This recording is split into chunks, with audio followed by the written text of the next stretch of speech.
obviously you're hosting the London Eurovision party tonight. How do you feel ahead of that? Oh, I always get very excited. It's lovely seeing all the acts turning up and knowing what they are going through, knowing how excited they're getting. A lot of them are only meeting their fellow performers like today for the first time, and it's really nice to see. You know, it's, as I always say, it does more for international relations than any government can. I was going to say, because that's the great thing about Eurovision. Yeah. You know, all the countries getting together to it's not just about the win. It's celebrating music in Europe. Yeah, and it's great fun, and you know, people they all seem to get on well. They all support each other as well, which is nice. So yeah, it's going to be good. It's going to be good, and tonight's going to be a great show, I think. Out of all of the songs, is there any of them that are stuck in your head at the moment? Not really, because I'm waiting to hear them tonight. That's a really clever little get out, isn't it? Waiting to hear them tonight so that, you know, I can see them performed live, because that makes a big difference as well. The actual performance now matters a lot. As I've said before, there's been songs in the past few years that the fans expected to win absolutely by a landslide, and it didn't, because the performance wasn't that great.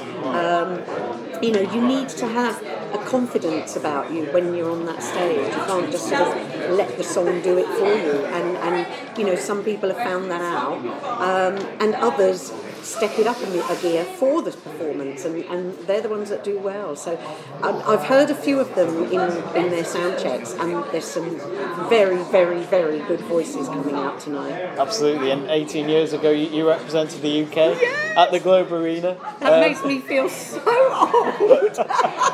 I didn't try to rub it in or anything. I mean, because obviously you had to prepare for that. What were the feelings like ahead of that? Oh, it was amazing. When I get really, really worked up about something, I tend to just start walking in random directions.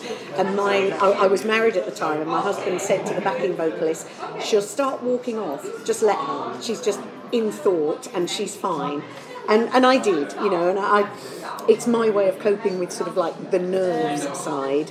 But all the way through, because it had been a dream since I was a little kiddie to represent my country at Eurovision, and it genuinely was.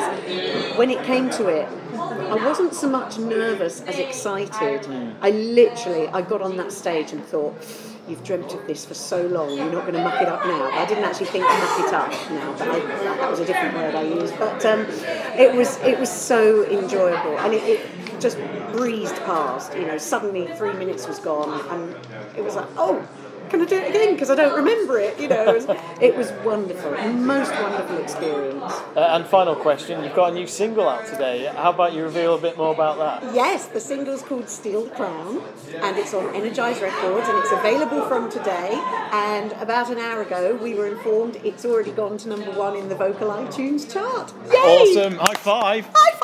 And I'm performing it for the first time tonight at the Eurovision party.